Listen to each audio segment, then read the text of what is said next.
Hello Kerbonauts, welcome to episode 8 of KSP Fully Loaded. And this time we are looking for contracts that may pay for our next trip to the moon, which is going to be the big one.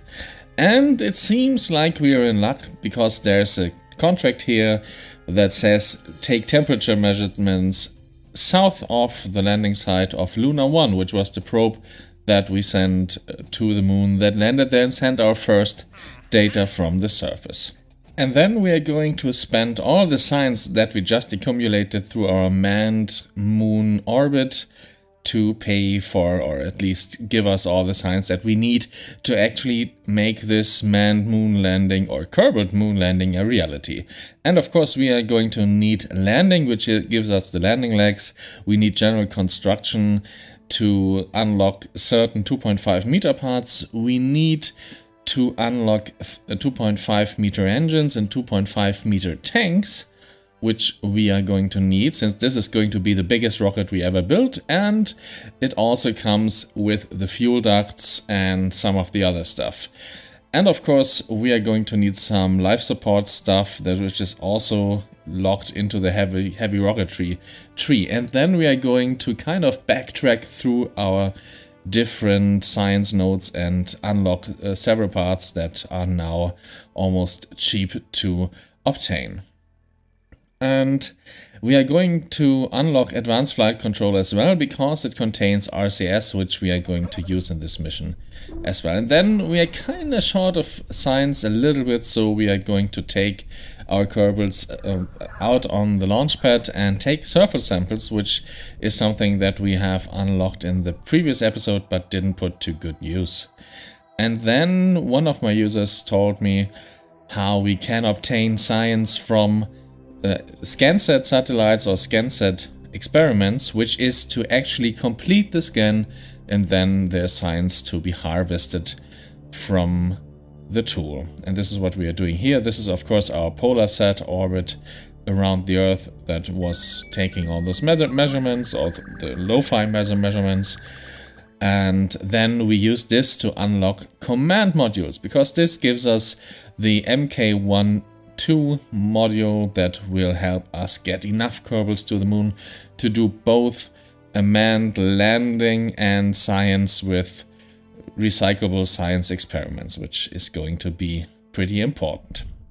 And then there's one more thing that we need to do before we send the actual moon rocket with the astronauts, which is sending this little communication satellite. And it's basically a rework of our previous satellite mission to the moon, and it's going to go into a polar orbit around the moon and kind of add another point for our satellites or for our antennas to connect to and to increase coverage.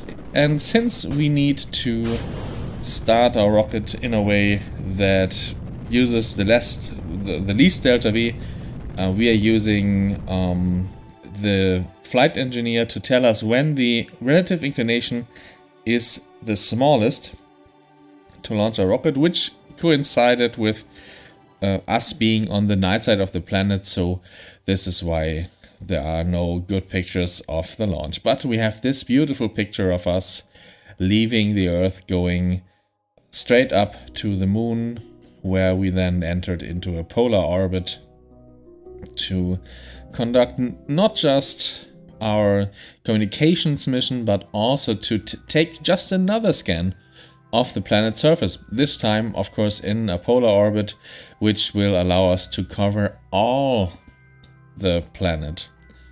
And since the moon's rotation is quite different than the Earth's, we did it with a polar orbit, but a slightly adjusted polar orbit to speed things up. So it's slightly inclinated across the polar plane, and thus gave us the scan of the whole moon within, I guess, was it more like 4 days worth of flying across.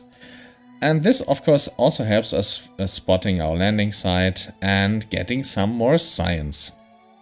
which is of course always helpful.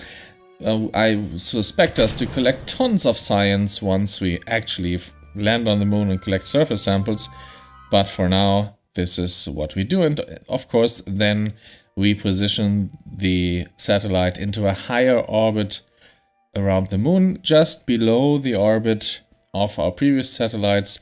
This keeps the time between full orbits, or the time of a full orbit, a bit lower, and it also helps with the communication distance between the different satellites. And now the moment has come to launch our moon rocket. This is it, and it took a while to get off the pad, so it's basically engineered to the limits of the tanks that we have available. It uses 4 solid rocket boosters, and then the ascent stage is powered by 3 of the Kiwi engines, which all have quite the power and they have quite the efficiency, but they were just too small to work on their own, so we needed to take 3. And I must confess, it takes a bit of time to get used to procedural parts and using tweak scale, and to think clearly about how these options differ or make your playstyle differ, as opposed to a more of a vanilla playthrough, which took me quite some time. So these rocket parts are not like the vanilla parts. The ascent stage now has more of a 3-meter circumference or radius. I don't know which one it is really. And the upper stage then kind of gets a bit smaller and is then the more vanilla type 2.5 meter size.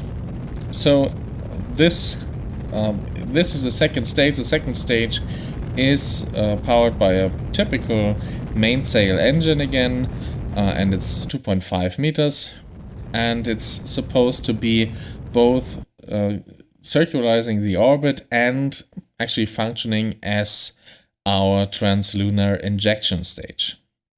And it might, as you can see here from the Delta V, might even be powerful enough to actually bring us into orbit around the moon.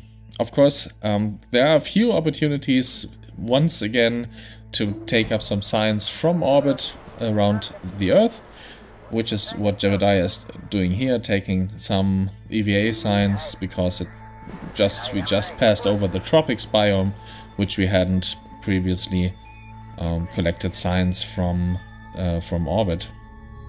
And then it's time to set up the maneuver to go to the moon. And once again, it's going to be on the dark side of the Earth, which means that the pictures are not going to be as good. And also, of course, we need to deploy our solar panels to get all the power we need.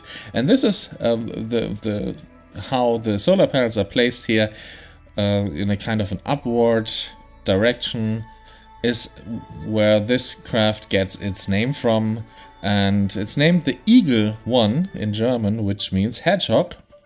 And it's of course a not so clever word pun regarding the Eagle One, the actual, moonlander. Yeah, so this is our Hedgehog 1, if you will. And we are going to the moon. And as you can see here, there's quite enough Delta V in the translunar injection stage that we might even be able to use all its content to actually circularize our orbit once we get to the moon. The goal is to go into a 20 kilometer orbit around the moon. And this is us passing over to the night side of the planet just before we start our burn, and look at how the engine illuminates all the parts of the rocket here, which is quite beautiful, I think. And one of the great ideas of this playthrough is to have all those visual enhancement mods installed to make the game look really, really stunning. Yes, and there are we going to the moon. We did use some of our RCS to actually fine-tune our arrival point around the moon. However, once we get there, we still have about a 1 point something degree difference in our inclination towards the equator, and this is what we are fixing here. Just burning, which is, I think, anti-normal, to correct our flight path, and then of course circularizing our orbit at the periapsis, which you can see here. And the next step being looking for our landing site, which is supposed to be where the temperature measurements are supposed to take place. And this would be a bit south to our Lunar 1 craft. Now, as you can see here, it's more or less on the same plane right now as our craft, which is nice. However, it is on the dark side of the moon, and this of course means that it would be a terrible place right now to land. So what we are going to do is, after circularization, really wait until our landing site turns towards the light side. And then there is a problem associated with this, which we are going to see in a second. Of course, we have used the translunar injection stage to actually bring us into orbit, and now it's spent, and we've spent its last fuel to bring it into a crash course towards the moon. And this playthrough features instruments that can measure impact science, but it wasn't unlocked at this point, and we didn't have anything set up on the planet. So this has to wait for another time. Of course, we need to bring up our periapsis of our command module segment so that it doesn't follow the spend stage into the crashing into the surface. We want to bring the lander down, but not the command module.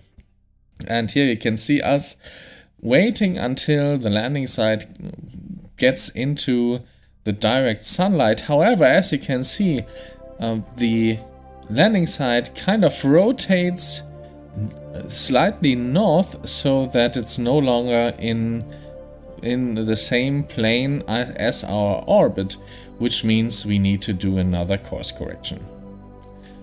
And this course correction is going to be just burning a little bit to push up our flight path to pass just across our landing site. And of course, this also means that due to the rotation, etc., etc., this landing site is going to move, so we won't have as much time on the surface if we want to catch up to our command module without having to do really costly inclination changes. So this is going to be a quick trip to the surface, which is not that much of a problem, since we are going to have to adhere to our life support materials, and we have about 7 hours worth of life support in our lander, and we have still several days of life support in our craft in the service bay that sits below the MK1 part. And of course, since we haven't unlocked docking ports yet, we had to do the switch of personnel from the command module to the lander via EVA, of course. And we are taking Jebediah for piloting the craft, so he's our buzz Aldrin, and we are taking I always forget which is which. I think Bob is the scientist. We'll see in a second. And of course, now that we are almost at our point, we need to bring our orbital speed down and to take our best guess at where exactly we need to touch down to get into the zone for our temperature measurements. Since you know how survey missions work, you do have to hit a spot of land that is telling you then, when you are passing into it, that here is where you need to do these measurements, and those areas can be quite small. Here we extend our landing gear, which was kind of visually bugged, but it worked just fine. And this is us at 10 kilometers height, aiming for our landing site here. And you can see us also being in contact with Luna 1 here. This is a yellow line, and the blue line, of course, showing where we are going to come down and us burning. We are using the little ant engine here for our descent, which is not really that powerful, especially for such a big lander, but it's still efficient, or efficient enough to allow for this. However, we do need to be careful not to slow down too late, so this is why better burn time is very helpful here as a mod, which you can see right below the nav ball on the right hand side of the nav ball, showing us the time, the estimated burn, and the time to impact. And of course we want to keep the estimated burn to our landing smaller than the impact time, because of course it's calculating based on maximum throttle, and so it's a bad idea to have estimated burn time go bigger than the impact time to impact. So now that our landing site is almost in sight, you can see that it's quite the hilly area, and it's going to be a bit problematic to land here, because we might land on an area that's not suitable, really. And what this means is it can be a slopey area that really does not lend itself to landing. And you can see Luna 1 in the background there, the purple marker. And as we come down, we didn't get the warning that we are entering the area where we need to make the temperature measurement. So the place we're coming down is not quite right. What's more, now that we've descended to this level, we can see that it's actually pretty sloped and we might get into trouble. But for now, let's try to actually touch down. There's our shadow and us slowing down, and a little hop and touchdown. And this is almost our official moon landing, if it were not for the fact that we are sliding down into the valley of this particular area, which doesn't lend itself really to doing all the stuff we want to do. And of course we are not in the zone where we need to make our measurements. So I determined that this zone must be to the north, which means it must pretty much be on the top of this little mountain. And this is now where we're heading without actually getting out before, and just trying to find the zone alpha something.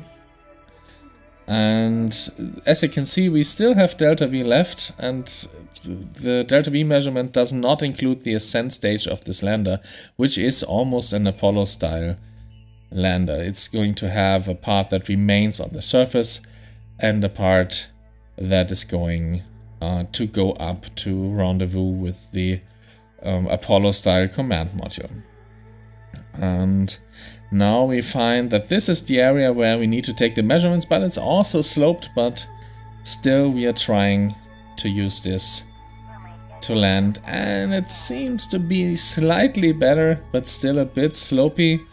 I then try to actually turn around the landing gear or move around the craft a little bit to make sure that it doesn't slip away when we start exiting the craft, but of course it starts to move again, and I also wanted to turn the hatch towards the sun. Anyway, it kind of slows down, and now we are officially landed. This is a touchdown. The Hedgehog 1, the Eagle 1 has landed. And what we do on the surface of the moon has to wait for the next episode. Thanks for watching, and see you all next time. Bye!